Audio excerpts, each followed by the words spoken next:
Hello and welcome. You're watching The Buck Stops here and I'm Barkha Dutt. Our focus continues to be on India's response after the terror attack in Uri. Sushma Swaraj has just finished her address at the United Nations General Assembly in New York, basically talking about how the terror that emanates from Pakistan is not just a problem for India, but is a problem for the entire world, locating the terror attacks in Uri within the larger narrative of all the cities this past year that have been victims of terror, also invoking the 9/11 anniversary. She also, of course, brought up Baluchistan and said that when Pakistan takes the global stage to talk about human rights violations in India, it should not forget the brutal repression of its own people in Baluchistan and it should look inwards within.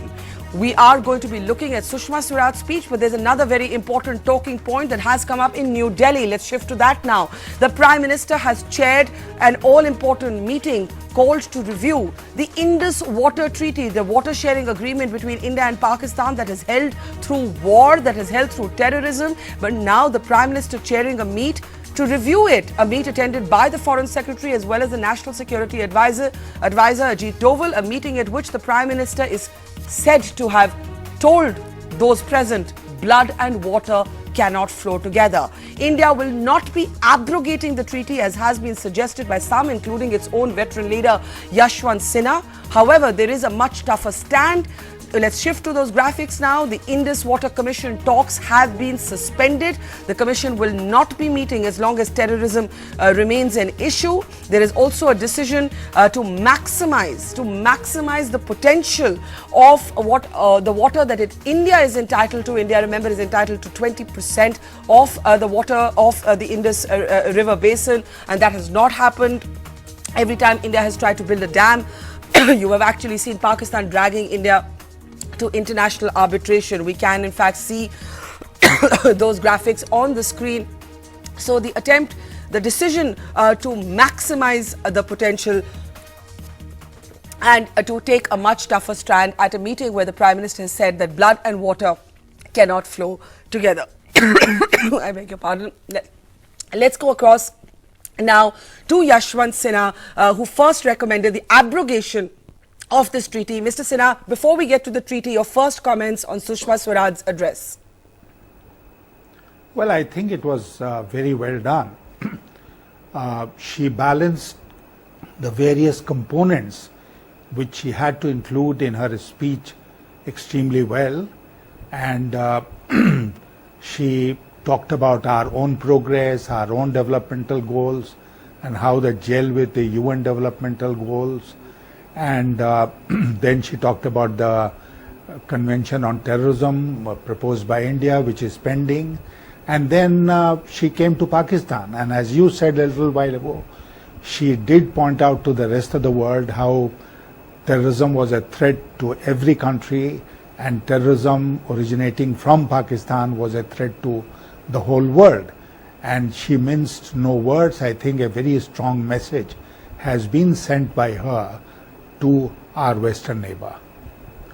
Mr. Sinha, the initial remarks of the Congress say that she was ambiguous.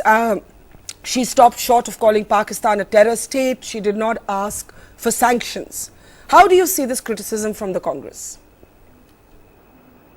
Well, you know, we could not have made this speech entirely Pakistan-centric as Nawaz Sharif did and made his speech India-centric. I mean, as I said, there had to be a balance, and I think Sushma Swaraj has maintained that balance. And to talk about declaring Pakistan as a terrorist state and asking for sanctions, you know, a lot of work has to be done before you actually formally move these proposals.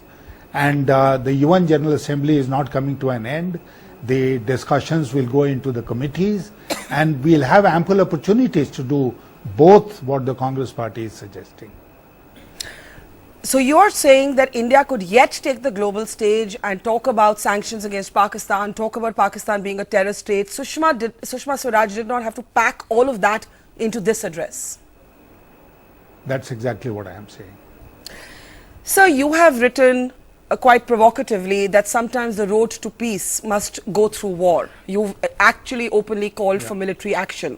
We saw a very different tone, some would say, by the Prime Minister, who spoke about how the war that needs to be fought is the war against poverty.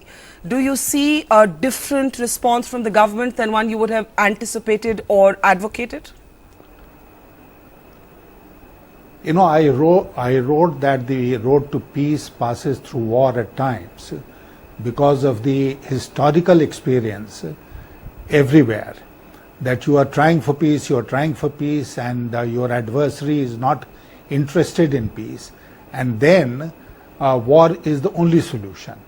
But I was also picking up from what the DGMO of this own government, this government said, that we'll respond militarily at a place and time of our choosing. And this sentiment was reflected also by the defense minister. So when I said that there should be a military response, I don't think I was in a minority of one.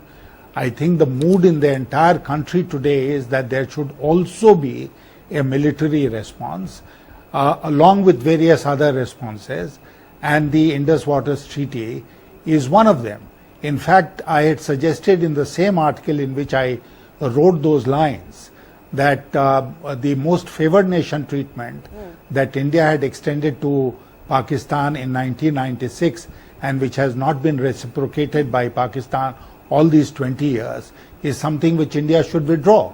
And this is something nobody and absolutely nobody can protest at this move of India.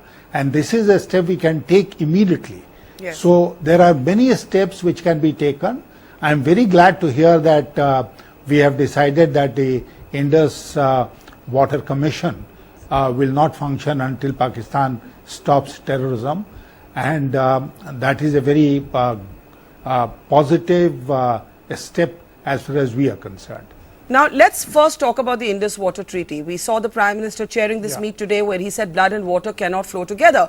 But Mr. Sinha, you had in fact spoken about abrogating the treaty, and you said that, you know, India, you said on NDTV.com, in fact, that India's too scared of always wanting to be this well-behaved school child. You have been foreign minister, you have held many different portfolios, you're a senior politician. When you were in government, you saw some very severe terror attacks, you saw a war, you saw an attack on parliament. You did not at that time consider abrogating this treaty. What has changed your mind? You know, 2001, 2016 is not 2001. We have 15 years of history in between, and this option was considered, but in 2001, after the parliament attack, let's not forget that it led to massive mobilization of Indian troops along the border and the LOC for a period of time, and it was an eyeball-to-eyeball confrontation with Pakistan. Yes. This was considered. It was not adopted at that point of time, but I think we have reached a stage in the last 15 years where this option must be considered. And I did talk about the abrogation of the treaty, but let me qualify by saying that you know, the very preamble of this treaty talks about in a spirit of goodwill and friendship. 1960, we talked about the spirit of goodwill and friendship. 2016, can we say that that spirit of goodwill and friendship informs our relationship with Pakistan today? And the other point which I'd like to make to you is, this treaty says very clearly that it will be terminated by a duly ratified treaty concluded for that purpose between the two governments. Which means what? That the treaty provisions provide for abrogating the treaty. Yes. And when I say abrogate the treaty, it will mean that we will issue a notice to Pakistan and send a copy to the World Bank saying that, the circumstances have changed materially and therefore we want to abrogate the treaty. Then the discussions will begin. In the meanwhile, there are a whole lot of things that we can do within the treaty. Which is the decision today? I'm sure. Which is the decision that I said that is the decision the government appears to have taken for now, to stay within the treaty and maximize its potential for India. Are you disappointed with that outcome? Would you have wanted an absolute abrogation? I'm not. You have advocated an absolute abrogation. I'm just saying, but an absolute abrogation, Barkha, will involve giving a notice to the parties to this treaty, which is Pakistan and the World Bank. And suppose we were to give that notice and we expect them to respond, then it will set in process the motion for the abrogation of that treaty. And we have some very strong reasons for doing what I am suggesting Government of India to do.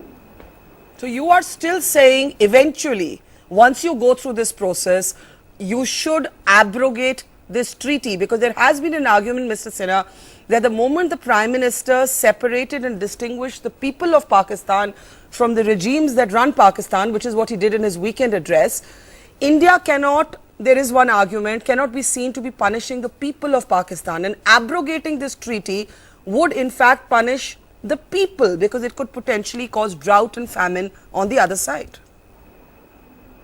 Barkha, for 56 years, we have been punishing the people of Jammu and Kashmir.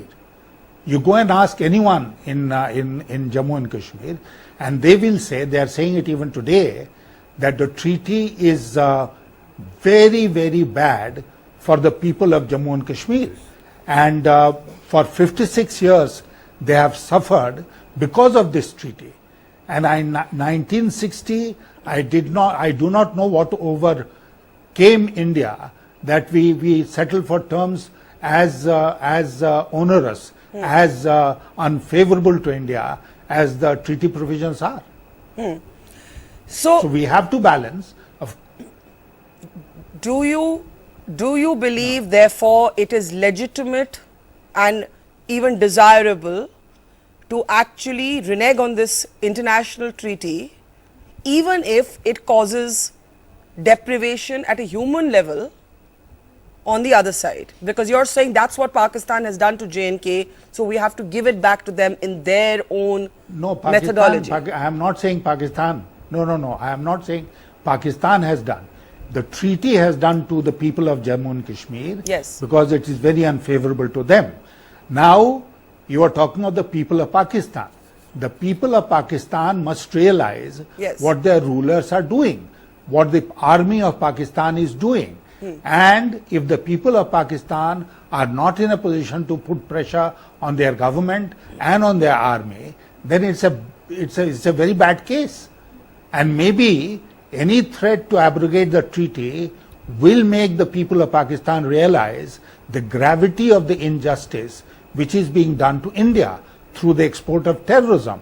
And maybe they will do something to their rulers and to their army. So what I'm hearing from you, and you're absolutely right, that the Jammu and Kashmir Assembly actually passed a unanimous resolution in 2003 to abrogate this treaty. They actually believe that there's a huge financial loss to them to not be allowed to use more of their water of their own rivers. You believe that eventually the government must head in that direction, Mr. Sinha. Do you accept the argument that there are people who believe that the reputation of India as a responsible nation, which is clearly the tone that Sushma Swaraj tried to strike in her address, as a nation that takes the high road, that reputation would globally suffer? Or are you arguing that the world isn't going to help you anyway? China has reneged just now on an international treaty on the South China Sea. So why is India so scared? Why are we so sensitive about our image, our reputation? Why are we worried about it all the time? I just can't understand. Because people realize this very national character of India, Pakistan especially, goes on hitting us whenever they want. And, A nation which is weak in its will never be a great nation. It is important for India to be great, and it's important for India to have a strong willpower in order to be great. This is what I believe, and we can't go on having terrorist strikes every few days in our territory. People get killed. Isn't that something which bothers those who are so concerned about the global image of India? Let me ask you, because you have seen terror and you've seen literally an act of war with that parliament attack when you were minister. You've seen the Kargil war. What is the one thing that you did not do, and when I say you, I mean the BJP government last time did not do in power, that you believe was a mistake and that you would advise this government to do vis-a-vis Pakistan? The mistake we made was that we did not immediately undertake a limited military attack on Pakistan. We should have done that immediately after the parliament attack, and I personally feel that when I said that there should be a military response to Uri, this is exactly what I meant, and the time is passing away, and the sooner it happens, the better. And India must state once and for all that we cannot be messed around with in the manner in which we have been messed around for the last 25-30 years. So you're actually saying that Operation Parakram, which saw that massive mobilization of troops, sir, at the border in 2002, which actually saw more than 700 soldiers die, not in war but in demining, the mistake was that it did not translate into a cross-border limited military attack, and that is what you think is something the government must do now. That is what you're actually saying with all things considered. Operation Parakram was part of coercive diplomacy. We have gone beyond that now, and I am saying that this time it must include, one of the options must be a limited strike at the terrorist camps in Pakistan. And you believe it was a mistake that your government did not do, your government, I mean the previous NDA government did not do that. You're saying that was a mistake. We had the opportunity in 2001, and we missed that opportunity. Yashwant Sinha, very strong words from you, veteran politician, former union minister. Pleasure to have you on the program tonight. Yashwant Sinha saying, one, you still have to move towards abrogating the Indus Water Treaty. Why is India so obsessed with what the world might think of it? Two, saying the mistake we made in our previous stint in power was to not go for a limited military strike after the attack on Parliament, and the government must do that now. Those are very strong words from one of its own leaders. Let's open this up for the debate. We're looking at the twin issues, the Indus Water Treaty, of course, and of course Sushma Swaraj's comments. Also now Yashwant Sinha's comments. General VP Malik, former Chief of Army Staff, is with us. Randeep Surjewala of the Congress, Nalin Kohli of the BJP, and Vivek Kaju, senior diplomat. I will start with you, Randeep, because you have been criticizing Sushma Swaraj. The Congress has also questioned the government's approach on the Indus Water Treaty. What did you want her to say that she did not say? Why, again, I will say, is this the time to play party politics? It's not a question of party politics. As a citizen, I am deeply anguished. The response of the External Affairs Minister, Shrimati Sushma Swaraj, was deeply disappointing. She let, and Modi government let India down once again. Why is it, and I ask you just three questions as a citizen of this country, why is it that Sushma Swaraj ji was shy of calling Pakistan a state that sponsors, protects, abets and protects terror? Is it not a terrorist state? Is it not a state where there is no distinction between state and non-state actors? Why is it that Sushma Swaraj ji failed to call upon United Nations and the world community to impose military and diplomatic sanctions on Pakistan? Today was that day. Why is it that she failed to even mention the attacks on Gurdaspur, on Udhampur, on Pampore? Our army men and civilians and policemen died there. But the External Affairs Minister even forgets that. Why is it that people who call for calling 10 heads in place of one and getting a jaw in place of one tooth in India by way of rhetorics and platitudes become so meek and tame and surrender when they go to United Nations. So it is not a question of partisan politics. Bharatiya Janata Party, Modi government and India's external affairs minister has let India down today, and I am sure each one of India's citizen is deeply anguished and deeply disappointed with the placid, ineffectual and the tame response that India's foreign minister has given. What do you mean by tame? What do you mean by tame? She said countries that do not join the battle against terror do not belong to the Committee of Nations. She raised Baluchistan for the first time on behalf of India on the global stage. Contrary to she Sharm spoke el-Sheikh. about, contrary to Sharm el-Sheikh, says Nalin, she spoke about Uri, she spoke about Pathankot, and she spoke about Bahadur Ali. Why do you say this was tame? Anybody who heard her, and I'm sure you heard her too, and I heard her on your television, would say three things. Why has India's foreign minister fallen shy of calling Pakistan a terrorist state? Something that I cannot answer for myself.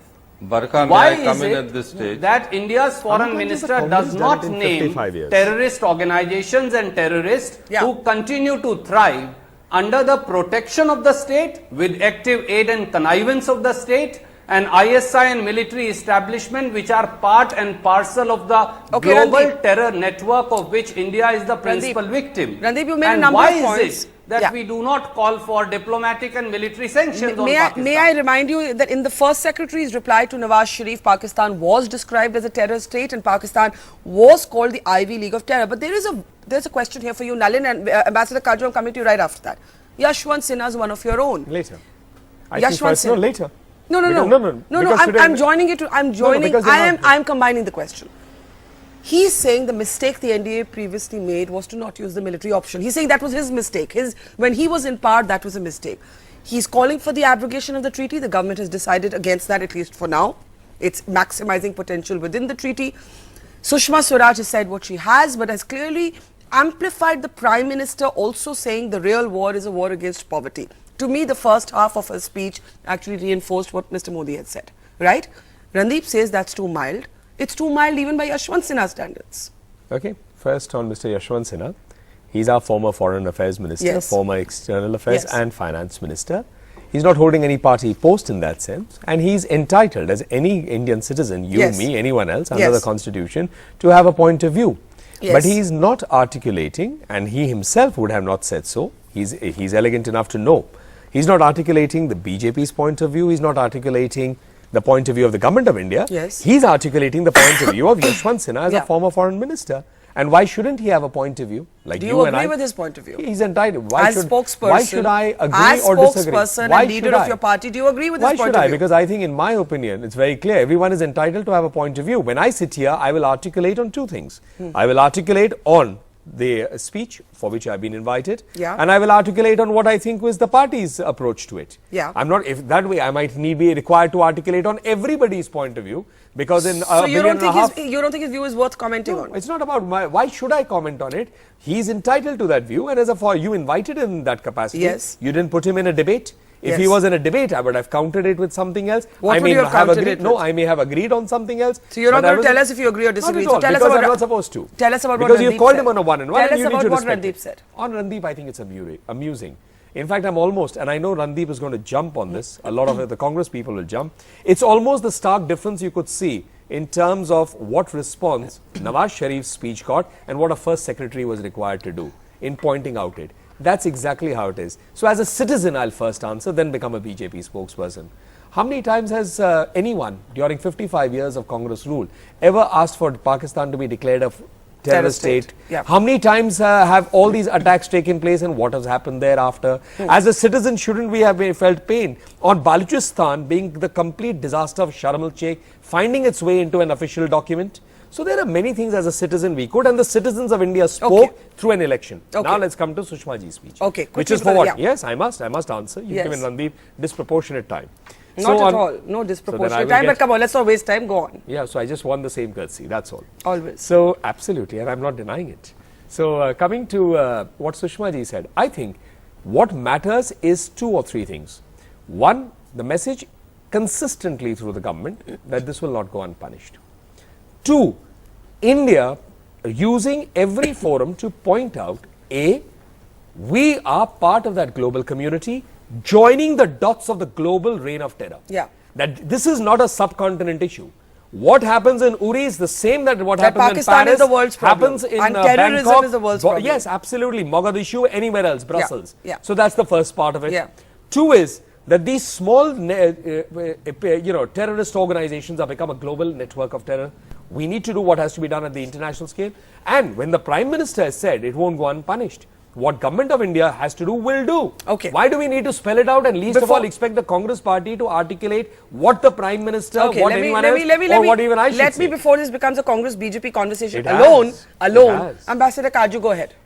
Well, they also forget to mention it in United Look, Nations. I That's think- the tragedy of this Okay, country. Randeep, I'll come back to you. Ambassador Kaju, go ahead, then General Malik. Yes, Ambassador Kaju. Look, I need a couple of minutes, Barkha, and please allow me that. One, any speech at the UNGA special session, the high segment session, requires to be very finely balanced because it is addressing both an international audience as well as a domestic audience. And I think to that extent, Sushma ji did extremely well. It was a very finely crafted speech. It was also balanced. She raised all the right issues. On terrorism, I think she did well too when she addressed the international community in a generic sense about the dangers of international terrorism, and also addressed Pakistan and India together when she chose to respond to Nawaz Sharif on 2 specific issues. Okay. I don't think this was either a tame or a meek speech. As a former diplomat, I can tell you it was neither a tame nor a meek speech. She asked for the international isolation of Pakistan. Now, it's a separate debate whether Pakistan will be isolated or not. It is obvious that she was asking that because of Pakistan's role as a terrorist state. So, things in this speech don't have to be spelt out in black and white. There need not be any chest thumping here. It has to be stated in a somewhat understated way, and that is what she did. She made all her points correctly. Then, as far as sanctions are concerned, it is a very technical thing. And if you raise it at the UNGA, you are generally falling into a trap, and I think she did well in not raising that, because it's a very, very different thing altogether when you ask for sanctions. It's really a matter for the UN Security Council. The GA does not impose any sanctions, and I think that is something which has to be borne in mind. She also mentioned the terrorist incidents which have taken place in India, so she did not ignore that. Finally, Barkha, I think what was left unsaid by Sushma ji was also very important. She did not mention any options that India may take to react to Uri. And it was, I think, important that she did not do so in this speech, because it would not have gone down well with the international community. So I think those who think that she let India down are wrong, are simply wrong. As a former diplomat, not as a politician, I'm saying they are frankly wrong. All right, I will get Randeep to come in on why he felt she let people down. But General Malik, Yashwant Sinha is actually calling for specific options. He is saying scrap the treaty, the Indus Water Sharing Treaty. He is saying the biggest mistake the NDA made when they were in power was to not go in for a limited military strike after the parliament attack, to do a troop build-up that did not go further. He is saying a military strike has to be used as a response mechanism at this point. As former Chief of Army Staff, do you agree? Look, as far as 2001-2002 response is concerned to the attack on the parliament, there is no doubt that we were absolutely ready, and by the middle of January, if we had gone, we would have been able to achieve a lot in that military response that was to be. After that, it just fizzled out. So my belief has always been that if you want the troops to act, then make use of them straight away. Don't keep them on the border for 10 months because that sends wrong messages to the. So to that extent, I agree with Mr. Sinha that if we had attacked Pakistan in the first week of January, or second week till about 10th of January, 12th of January, we would have been able to achieve a lot militarily because that would have surprised this thing. But, one thing I want to mention here is that military is one of the responses. The Cabinet Committee on Security has to consider the whole spectrum of responses, which include political, diplomatic, economic, even Indus River Water Treaty, and of course military. You should not skip military. I don't believe that it has become irrelevant. Otherwise, why are we having armed forces? So the only problem that I see today is that we are not looking at all these whole spectrum of responses in the manner in which we saw during my time in Bajpayee's government. Where do you see the absence of cohesion? This is the job. General Malik, 1 minute. Where do you see the absence of cohesion, General Malik? No, where do you see it? Give me an example of where you see it. No, that is precisely the point. Oh, so you are saying that is precisely the point, that we are tending to make our responses compartmentalized. These should not be compartmentalized. We should be looking at them together. Okay. And that is a big mistake we continue to make. Okay. Just one sentence, Barka. Yeah, Mr. Kaju, yes. I think the response to low-intensity warfare is always low-intensity warfare, by which I don't mean bomb for bomb or terrorism. It is the emasculation of the other state. That is something that General Malik may like to comment on. A response to a non-conventional war is very seldom conventional operation. So you don't agree with Yashwant Sinha? So you don't agree, Ambassador Kaju, with Yashwant Sinha? No. You don't agree with Yashwant Sinha? No, let me explain that in two sentences. One, I think we have not understood the problem that low-intensity warfare gives because of moral reasons. We don't want to go down the path of emasculating the Pakistan state. Two, because of that we have not developed options, because also we think that the stability of Pakistan is in our interest. I think the time has come when Mr. Modi is re-examining the Pakistan policy to go into the very premises of this policy, including the stability of Pakistan. Okay. I want to get Randeep and Nalin in, and then we will slip into a break and come back. Randeep, the Prime Minister, by the way, has congratulated... May I respond to Vivek what he has said? Yeah, all right. General Malik and then Randeep. General Malik, go ahead. I don't agree with Vivek that the response to a low-intensity operation has to be low-intensity operation. In fact, we have seen that low-intensity operations have quite often led to a limited war, and we have to be prepared for that. So we have to consider the whole spectrum of war, a whole spectrum of conflict when we are talking about whether it is a low-intensity. I mean, these we can define, but there is a linkage. Please let's not forget that. So please do not compartmentalize the conflict situations also. Yes. Okay. Now I want to go back to... Sir, that is the trap that the Pakistanis put for us. So you are arguing... The seamlessness going up to nuclear. This is true, and therefore what I'm hearing you say, Vivek Kaju... compartmentalize it. What I'm hearing you say, Ambassador Kaju, is that asymmetric wars and or non-conventional... We're basically talking about asymmetric warfare. We can discuss it a little bit later. I'll allow Randeep and Nalin to come back into this conversation. Randeep, the Prime Minister just congratulated Ms. Swaraj for what he's called a very firm and articulate expression of India's interests, very different from what you believe. I keep taking you back to the fact that this was a United Nations stage. Go back to what Dr. Manmohan Singh would have said on the same stage. He wouldn't have been standing there chest thumping as you would perhaps on a different forum. It was the UNGA. You had to be mindful of the world listening. Absolutely. Let me begin by saying that I agree with General VP Malik that when there are various options on the table, you can't compartmentalize, you need to consider all the options on the table. Now, what is it that has actually lacked? Mrs. Swaraj even forgets, either selectively or otherwise, to call for Pakistan's isolation by name. Generic terms used for any country supporting Pakistan in the atmosphere that exists today with 6 terrorist attacks coming from Pakistan in last 25 months is hardly an appropriate response to take.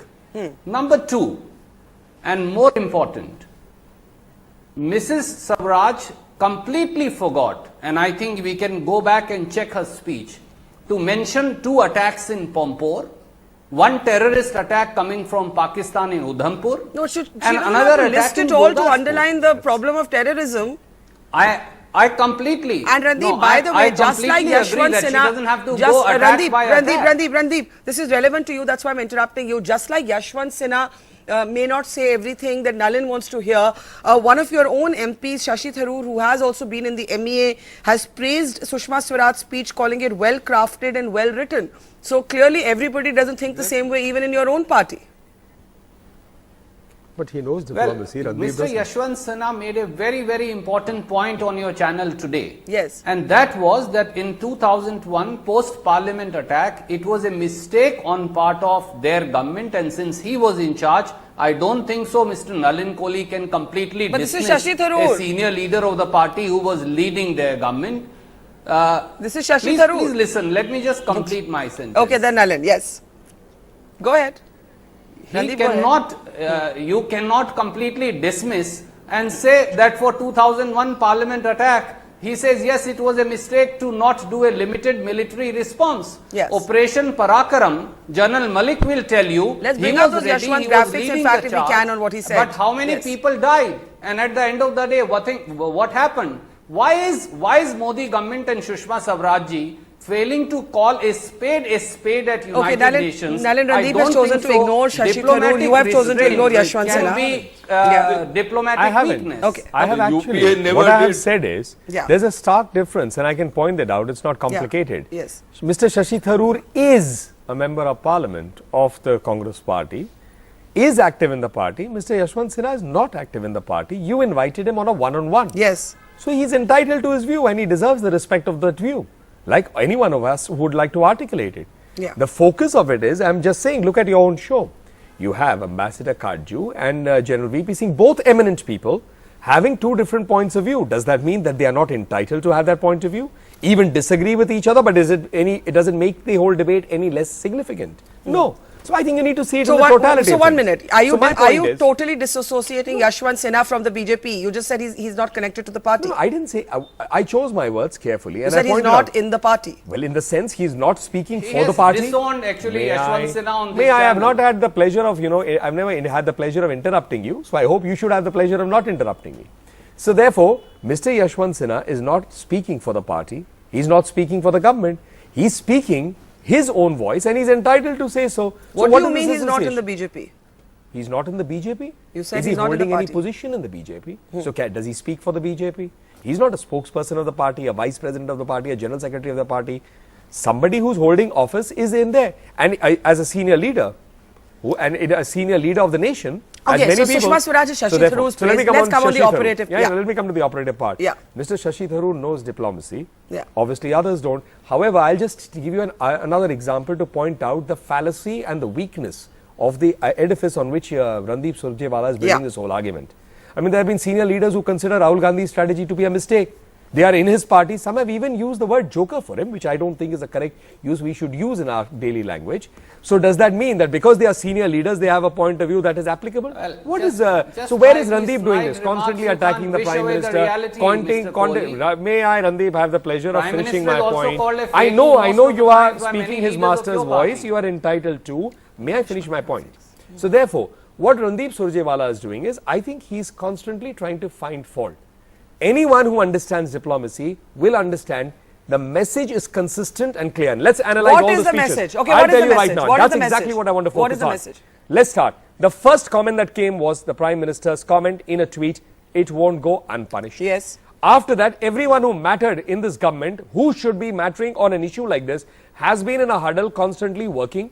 Nothing is coming out. And why should it come out? That means the government is applying its mind. Let's thereafter go. The Prime Minister chose to speak on Uri in Kozhikode. In Kozhikode, there were multiple messages. He spoke and said, I am not talking of the people of Pakistan.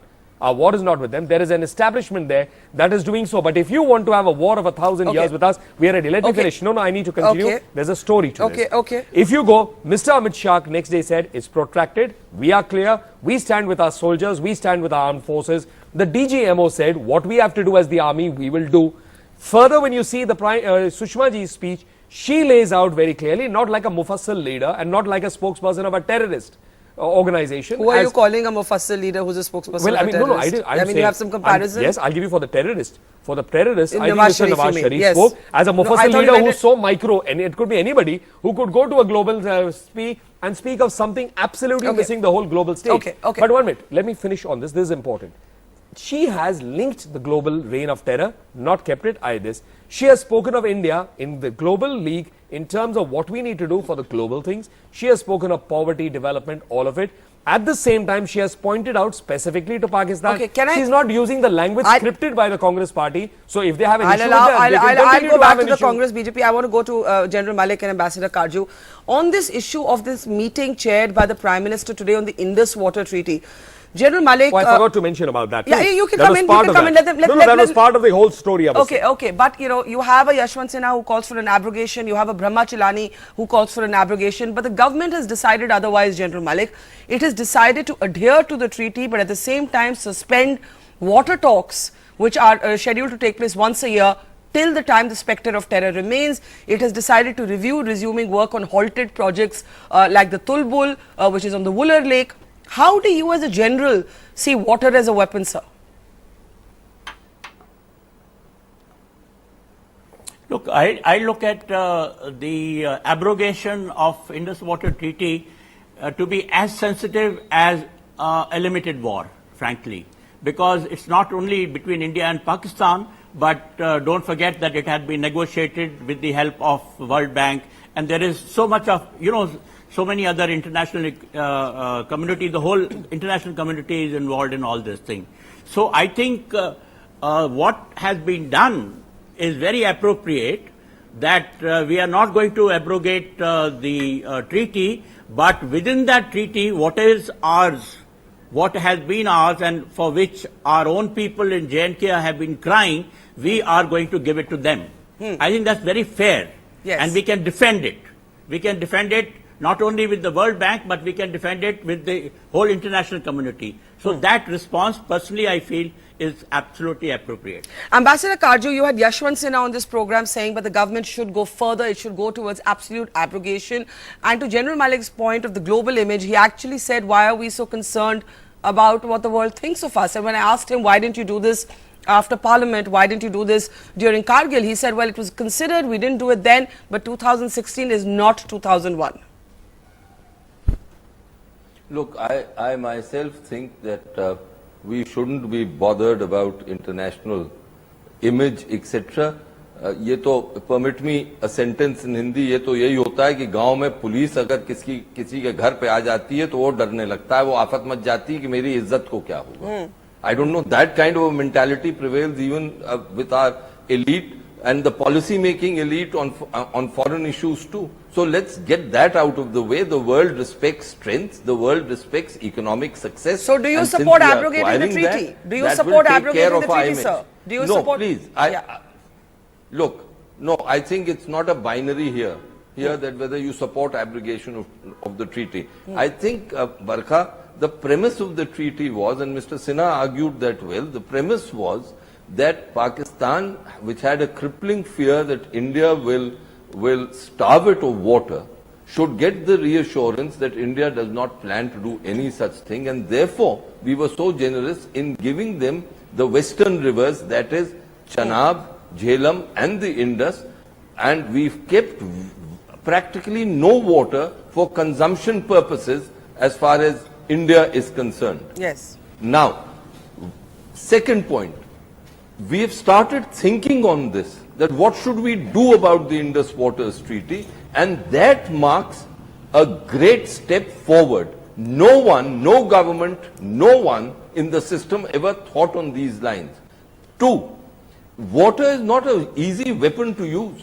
Yes. Let us be clear on this. Yes. You've got to create barriers to the flow of water. We simply don't have any barriers on the western rivers, which are Pakistan's rivers. Yes. So all this talk that water is a weapon is, at the moment, is simply wrong. Because if you want to use water as a weapon, it will take years and years and years to There's create no immediate those consequence. barriers, those dams. Yes. There is no immediate thing. But yes, what you are doing to, one last sentence, Barkha, what you are doing to Pakistan is sending them a clear signal that we are changing the very premises of our policy towards you, and I welcome that wholeheartedly. Okay, I think Randeep, there I must bring you in, and I will get last comments now from all of you. Randeep, you could accuse the government perhaps earlier of having been confused, as all governments in India appear to have been vis-a-vis Pakistan. But what you cannot deny is that there have been some shifts in policy that the Congress certainly did not make. Balochistan is certainly a shift, because the Sharm el-Sheikh agreement actually was a very different approach. It was the opposite approach to Balochistan, that we are willing to discuss whether India has a hand in anything happening there. Now you're putting this on the world stage. You have India separating and distinguishing the people of Pakistan from the regime of Pakistan. I find that a very, very different approach. You have a revisiting at least of the treaty, right? So these are things that are different from the Congress. If I had to identify, I would identify these three things. Well, let me answer them very quickly one by one. When it comes to Balochistan, I do not think you continue to raise Sharm el-Sheikh, and we can argue that by taking out its text. But not on one occasion, but on three different occasions. Balochi leaders thanked Dr. Manmohan Singh for intervention and raising the human rights violations issues by Pakistan in Balochistan. And there is no distinction or a differentiation of thought between the current government and the previous government vis-a-vis human rights violation in Balochistan and taking up their cases concerned. Okay. You also raise, besides that, the issue of appealing to the people of Pakistan. Yes. From times immemorial, right from when we segregated Bangladesh and ensured that it became a separate nation, Yes. I think Indian leaders, including Vajpayee ji, Dr. Manmohan Singh, Indira ji, Rajiv ji, everybody has spoken to people of Pakistan and said it's I will have time to that interject you there, bring Randeep. your governments and your military. Okay. I'm interjecting only because I literally am out of time. Nalin, quick last word to you.